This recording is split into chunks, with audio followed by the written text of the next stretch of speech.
Olá, meus amigos. Espero que todos estejam bem. Estamos aqui novamente para mais uma aula de Física 3. E agora a gente vai começar uma nova unidade. Finalizamos aquela parte eletrostática. E agora a gente vai mudar um pouquinho de assunto. Agora nós vamos falar de magnetismo, eletromagnetismo. E aí vamos começar falando então do campo magnético, os conceitos principais, iniciais relacionados ao magnetismo, né?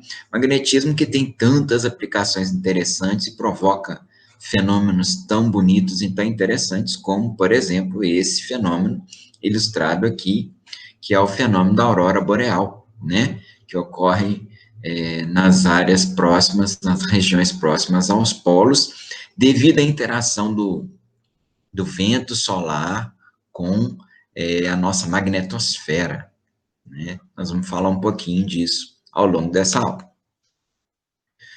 Muito bem. Então,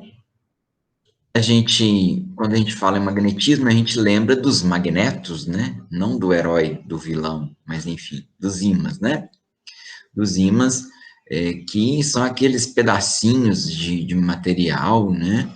Que atrai pedaços de ferro, né? Eles são feitos de magnetita, né? Que é um material que recebe esse nome porque foi descoberto na região da Magnésia, que pertence à Grécia.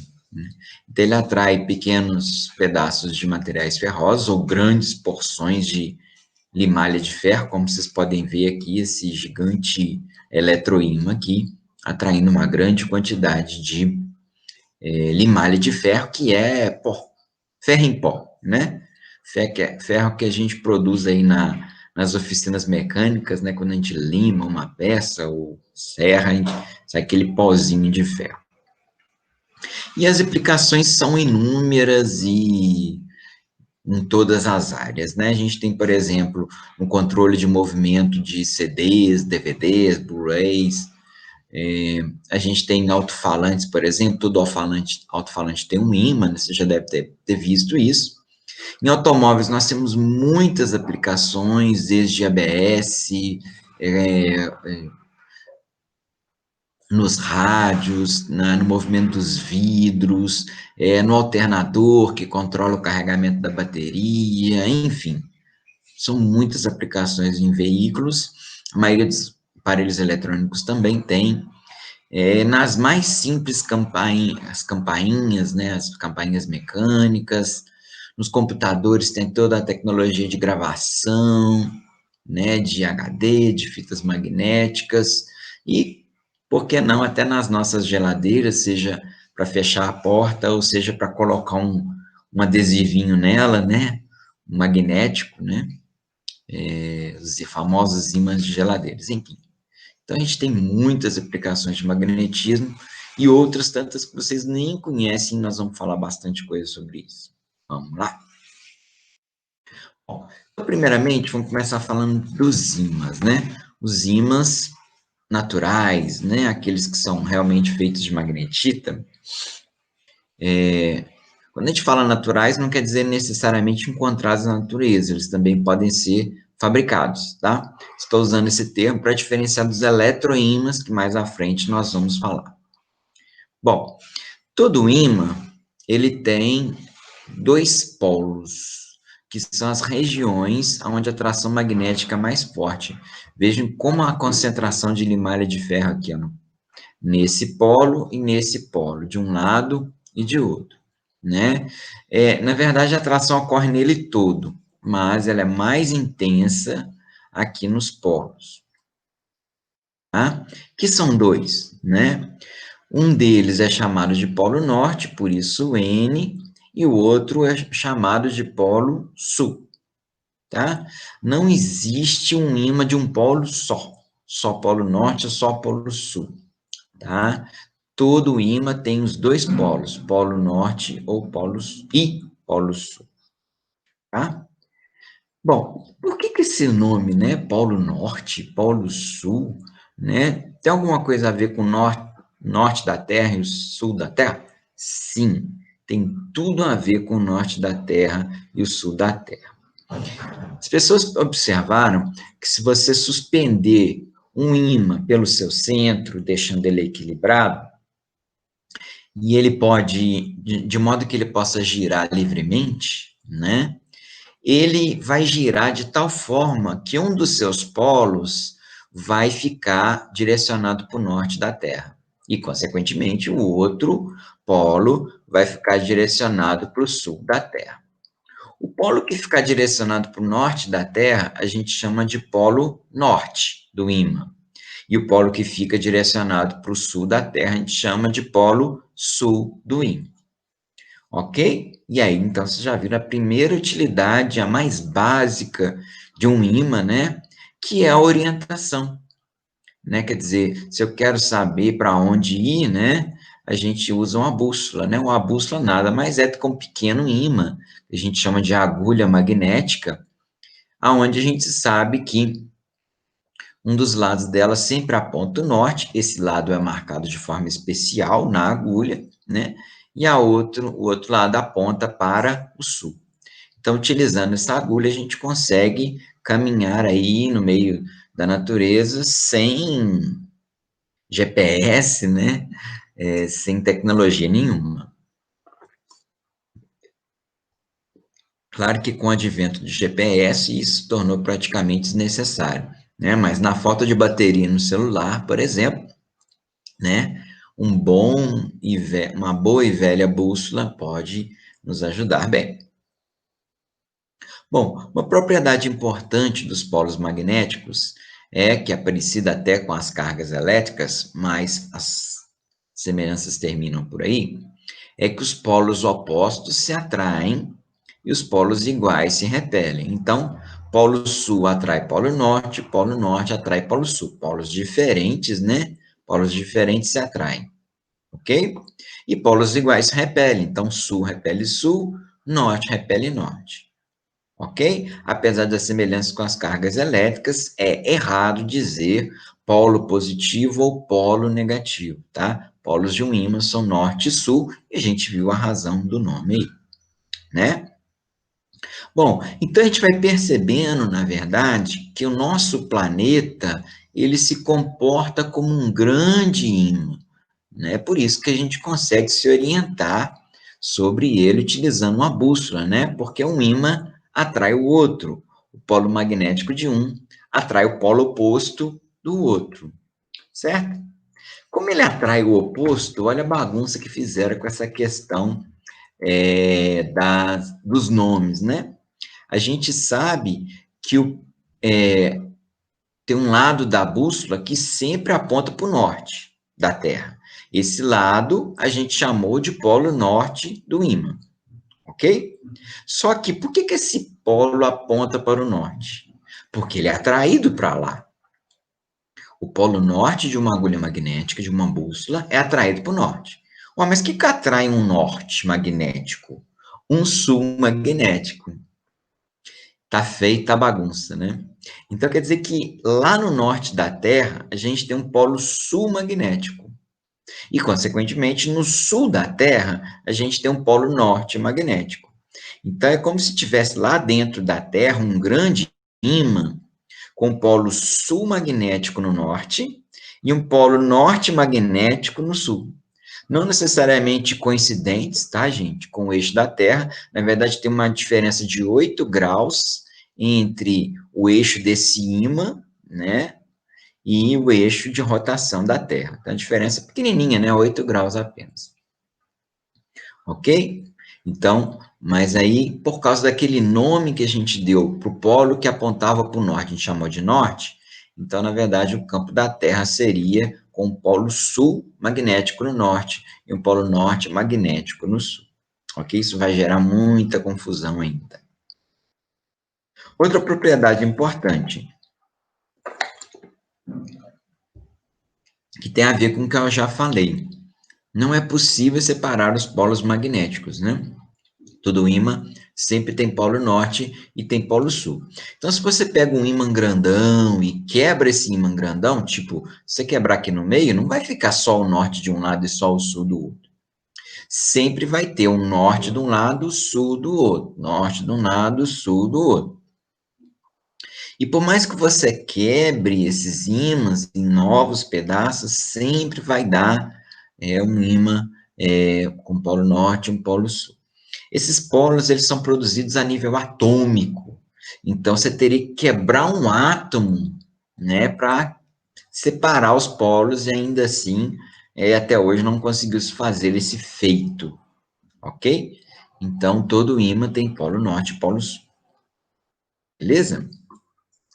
Muito bem. E o que isso tem a ver com a eletricidade? Tem tudo a ver com a eletricidade. Quem descobriu isso foi Hans Christian Ørsted, em 1820, século XIX já, né? Não se sabe se por acaso, mas provavelmente não foi bem por acaso, né? Ele estava com uma bússola, uma agulha magnética, colocada próxima a um circuitinho elétrico aqui, ó, né? Tem uma bateriazinha aqui, aqui um multímetro, né? E tem uma chavinha que, a princípio, essa chavinha está aberta. Quando essa chavinha está aberta, a nossa agulha magnética está lá orientada de norte e sul, ó. Ok? Está orientada na direção norte-sul, normal, tá? O interessante acontece quando você fecha o circuito. Quando você fecha o circuito, passa uma corrente elétrica no circuito, que vai ser acusada aqui pelo multímetro, né? E aí, olha como é que a orientação da bússola mudou. A bússola agora está apontando na direção perpendicular ao fio. Então, ela não está apontando norte-sul mais, não. Agora já está apontando leste-oeste. Ok? E é interessante perceber, se você desligar essa chave, ela volta para aquela posição original lá, tá? Se você liga a chave, ela orienta na direção perpendicular ao fio, ok? Isso porque o fio está paralelo à direção norte e sul, tá, gente? Isso é importante. Então, a gente, então, começa a se questionar, né? O que está acontecendo aqui? Né? Ora, o fio deve estar criando algum tipo de efeito magnético semelhante a um ímã, que ele enxerga isso aqui como um ímã e é atraído por esse ímã aqui também. Ok? Essa experiência foi muito importante e levou à conclusão, então, que uma corrente elétrica é capaz de produzir efeitos magnéticos, como vocês podem observar aqui na bússola, né, com a corrente, quando a pilha é colocada no circuito, né, a bússola muda de orientação. Ok? Isso foi muito importante e uniu duas áreas até então separadas, a eletricidade e o magnetismo, e constituiu uma nova área chamada de eletromagnetismo. Tá? Bom, mas o que é a corrente elétrica mesmo? Bom, imagino que vocês saibam, né? Especialmente a turma da eletrotécnica aí sabe bem, mas o pessoal da mecânica também já tem essa noção, porque faz uma disciplina de eletrotécnica, né? Corrente elétrica é movimento de cargas elétricas. O mais comum é ou são os elétrons que se movem, né? Então, cargas elétricas em movimento, que são correntes elétricas, produzem efeito magnético, tá? E aí é interessante a gente perceber que se você tiver duas cargas elétricas em movimento, uma próxima da outra, vai existir uma força magnética de uma na outra. Além da força elétrica, que já existe, né, que a gente sabe que entre duas cargas sempre existe uma força elétrica ou eletrostática, vai haver uma nova força, que é uma força magnética, ok? Que a gente vai estar estudando mais ainda nesta edição. Então, se você tem duas cargas positivas, por exemplo, né, elas já se repelem eletricamente, mas além dessa repulsão elétrica, elas vão ter uma nova força, elas vão sofrer uma nova força, interagir através de uma nova força, que é a chamada de força magnética. Bom, antes de a gente falar da força magnética, vamos falar, então, definir o que é o campo magnético, né? Esse negócio de ficar falando efeito magnético é esquisito, né? Então, o campo magnético é justamente esse efeito magnético, né? É o que o ímã cria ao seu redor e também, agora a gente descobriu que uma carga elétrica em movimento também produz esse campo magnético, né? Uma carga elétrica parada cria um campo elétrico. Uma carga elétrica em movimento, além do campo elétrico, ela também vai criar um campo magnético. E esse campo magnético vai fazer uma força magnética em outras cargas que passarem por ali. Ok? Da mesma forma, se você tiver um fio condutor, né, igual a gente viu ali no videozinho, passando uma corrente nele, no circuito, também vai criar um campo magnético, né? Por isso que a bússola é influenciada por esse campo magnético. Consequentemente, o ímã e a bússola também criam campos magnéticos ao seu redor, tá? Na verdade, a questão toda é carga em movimento gera campo magnético. Inclusive no ímã e na bússola, onde a gente tem carga elétrica em movimento no interior dos átomos desses ímãs, tá? E é isso que cria esse campo magnético em seu interior, ok? E é isso que provoca a atração dos materiais ferrosos. E, como vocês já devem ter imaginado, o nosso planetinha azul, a Terra, cria um campo magnético ao seu redor também. Ele também cria um campo magnético. E esse campo magnético, ele é essencial para a vida na Terra. Por quê? Porque o vento solar joga milhares de partículas no espaço, e essas partículas elas são defletidas pelo nosso campo magnético, tá? É como se fosse um campo de força natural que o nosso planeta tem, tá? Que desvia esse vento solar e não deixa que essas partículas chegassem aqui. Se não existisse isso, provavelmente não haveria vida na Terra. Tá? Essas partículas são altamente nocivas à vida. A gente, não é à toa que a gente está vivendo por aqui. Muito bem, o campo magnético é um campo vetorial. Ele é uma distribuição de vetores no espaço, então nós vamos ter que tratar vetorialmente esse campo, né? E aí nós vamos estabelecer um campo que nós vamos chamar de B, um vetor chamado B, também chamado de indução magnética, B, tá? Em cada ponto do espaço ele vai ter um vetorzinho, né? Então aqui no campo, no ponto P1 a gente tem o vetor B1, no ponto P2 tem o B2, no ponto P3 tem o B3, tá? Como é que se definiu isso, né? A direção e o sentido desse vetor foi definido pela direção e sentido do polo norte da agulha magnética. Então, você coloca uma bússola aqui, para onde o polo norte dela apontar vai ser o vetorzinho B, tá? Então, vocês estão vendo que ele está alinhado com a bússola, né? Na mesma direção do norte-sul da bússola, você tem aí o vetor campo magnético ou indução magnética. Ok? Então, aí você já definiu a direção e o sentido. E o módulo do campo magnético? O módulo, ele vai ser definido a partir da força magnética. Agora, então, vamos retomar aquela ideia de força magnética. Se você tiver uma carga elétrica se movimentando dentro de um campo magnético, qualquer que seja a origem dele, ela vai sofrer uma força magnética, e aí a gente vai usar essa força magnética para definir o módulo do campo magnético. Estudando a força magnética, os cientistas descobriram que ela é proporcional ao módulo da carga. Então, quanto maior a carga, maior a força magnética. Ela é proporcional à velocidade da carga. Quanto mais rápida uma carga estiver, maior a força magnética. E também ela é proporcional ao seno do ângulo θ, que é esse ângulo aqui, ó. O ângulo entre o vetor campo magnético e o vetor velocidade. Eles descobriram, então, que é proporcional ao seno desse ângulo também. Ok? E aí, juntando todas essas informações de proporcionalidade, a gente vê que a força é proporcional à carga, vezes a velocidade, vezes o seno do ângulo entre o campo e a velocidade. Bom, como é que você transforma uma proporção em uma igualdade? Inserindo uma constante. Essa constante é a constante B, E é justamente essa constante que a gente vai chamar de módulo do vetor campo magnético B, tá? Então, a nossa força pode ser BQV seno de θ, ok?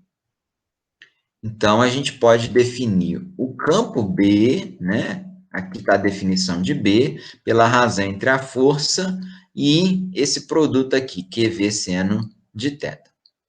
Ok? É assim que define o módulo do vetor campo magnético. Mas eu, particularmente, gosto de usar a fórmula sim. Acho mais fácil de usar BQV seno de θ, né? Fica tudo direto, tranquilo. Ok? Bom, mas se a gente dá uma olhadinha nessa equação aqui, o campo B, ele é definido pela força dividido pela carga pela velocidade. Vamos olhar as unidades, então? A força seria dada em Newton, né? A carga é Coulomb e a velocidade seria metro por segundo. Seno não tem unidade, né, gente? Bom, acontece que Coulomb por segundo é ampere. A turma da elétrica aí, da eletrotécnica, né? É ampere, não é? Coulomb dividido por segundo é ampere. Então, ficou Newton por ampere vezes metro. E para simplificar, a turma chamou isso aqui de Tesla, em homenagem ao grande físico Nikola Tesla, tá? Tem até uma fábrica de automóveis com o nome dele, né? Então, nosso campo magnético será medido em Teslas, ok? Muito bem. Outra coisa importante, a gente vê que depende do seno de θ, né?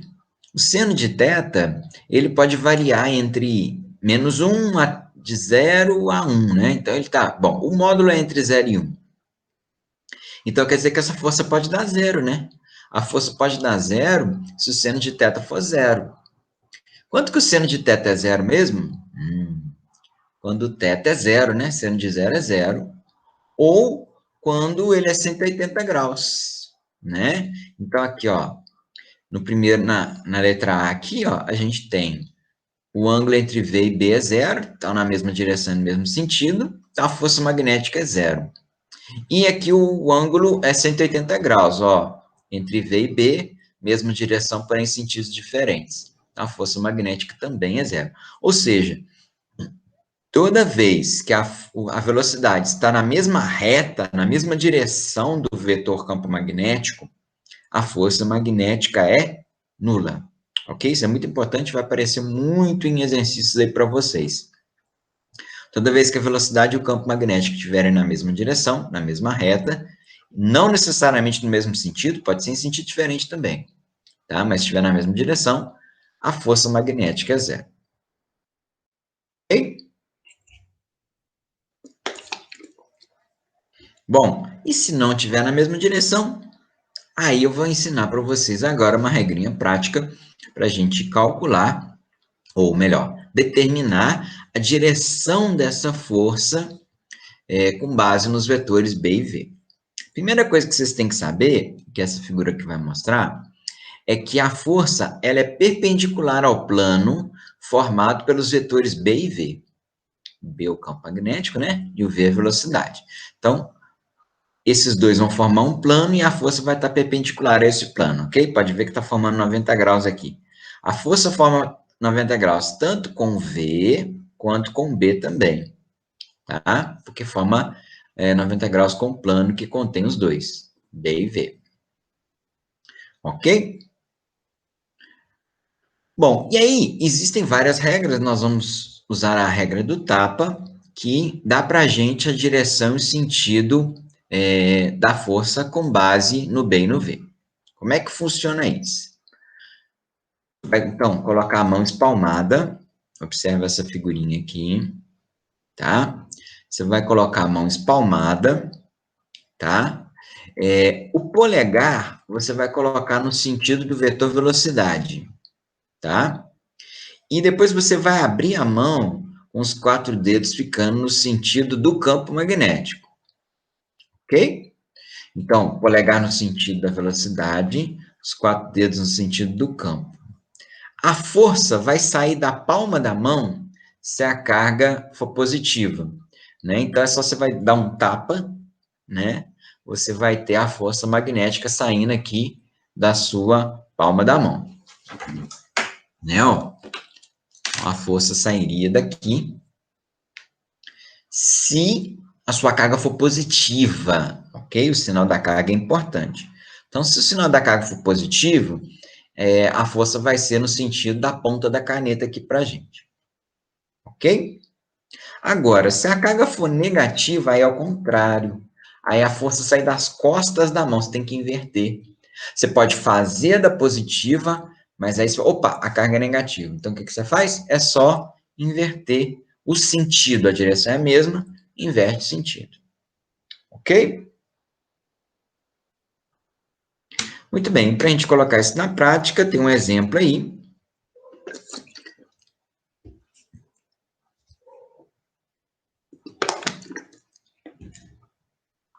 Onde você tem aqui, ó, várias partículas entrando por esse orifíciozinho aqui.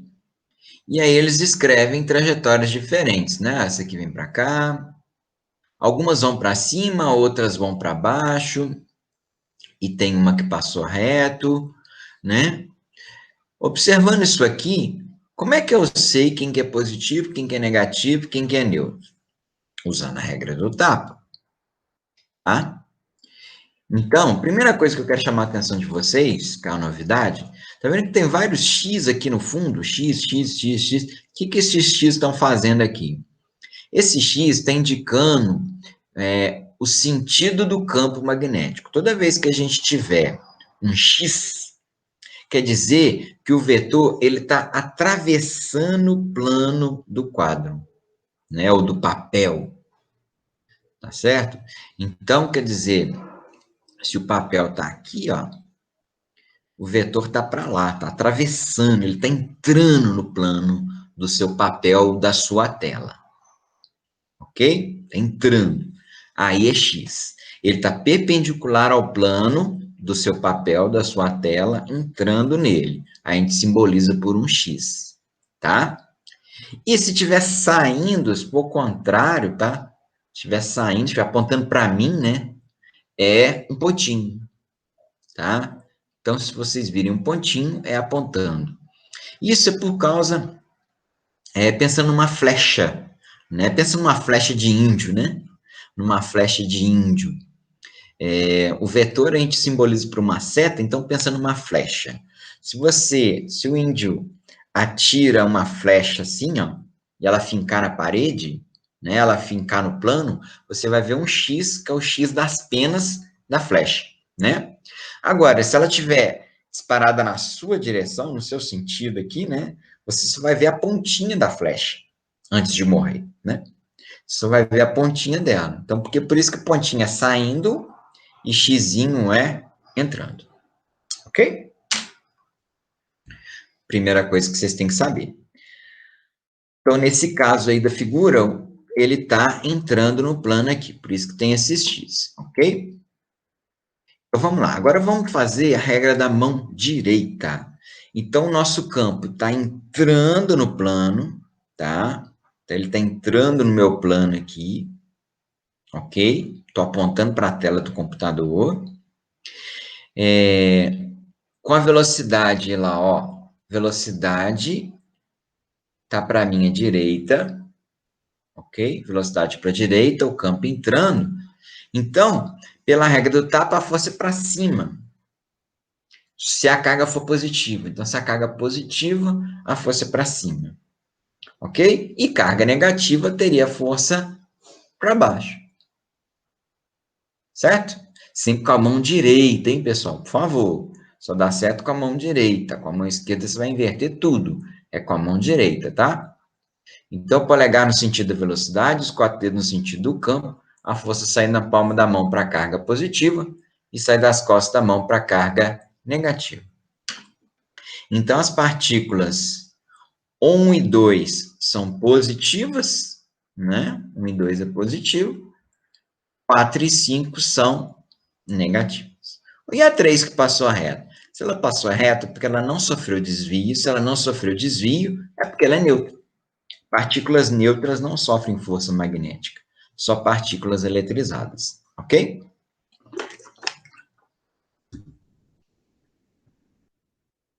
Muito bem.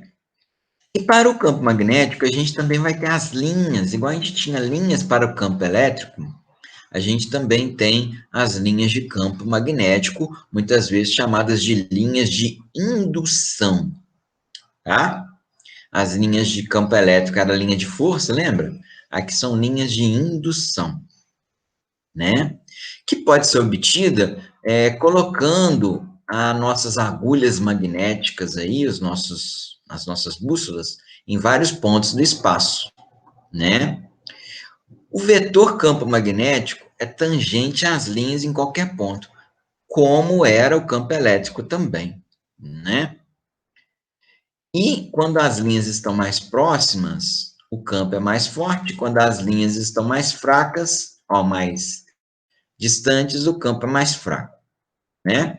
Então, a gente vê aqui, por exemplo, aqui no polo do ímã, você vai ver que as linhas estão bem juntinhas, né? É porque é onde o campo é muito intenso, né? Ok? Lá no interior do ímã também, olha lá, ó. As linhas estão muito próximas porque o campo é muito intenso. Quando você está mais afastado aqui, ó, as linhas estão mais afastadas, é porque o campo é mais fraco. Aqui o campo é mais fraco também, né? Então, onde as linhas estão mais concentradas, mais juntinhas, o campo é mais forte. Igual era também lá no campo elétrico. Agora, uma diferença das linhas de indução para as linhas do campo elétrico, né, as linhas de força, é que as linhas de força, elas podem ser linhas abertas, né? As linhas de indução, não. Elas são sempre fechadas. Apesar de você achar que isso aqui parece aberto, mas não é porque ela é aberta, não, mas é porque a figura ela não continua aqui, ó. Porque essa linha aqui, ela vai fechar aqui, ó. Essa linha de cá vai fechar aqui embaixo. Essa aqui vai fechar aqui, ok? Para cada linha que abre de um lado, fecha de outro. É porque o espaço que se ocupa a figura seria muito grande, eles acabam fazendo esse corte. Mas todas as linhas são fechadas. Por quê? Porque sempre onde tem um polo norte, tem também um polo sul. É diferente da carga elétrica você pode ter só carga positiva ou só carga negativa. Aqui não tem jeito de ter só polo norte ou só polo sul. Por isso que as linhas aqui sempre vão ser linhas fechadas. Ok? Bom, para você enxergar essas linhas, você pode usar limalha de ferro. Se você usa limalha de ferro sobre um ímã, por exemplo, ou sobre uma folha que seja colocada sobre um ímã, né? Melhor não jogar diretamente sobre um ímã, porque depois você tirar essa limalha de ferro do ímã é difícil, tá? Então, se você põe uma folha de papel em cima de um ímã e joga a limalha, você vai ver direitinho as linhas, aonde que elas vão se alinhando aqui, né? Aonde que elas se concentram mais aqui, ó, na região dos polos, ok? Quer dizer, essa configuração aqui é esse tipo de campo aqui, né? É de um ímã em forma de barra, né? Que é o também que está acontecendo aqui. Aqui é interessante que a gente vê em 3 dimensões, né? Que aqui a gente só vê em 2. Aqui a gente vê em 3 dimensões como é que seriam essas linhas. A gente também pode ter ímãs em forma de ferradura, né? Ou em forma de U, que é esse aqui. A gente vê muito em desenho animado, né?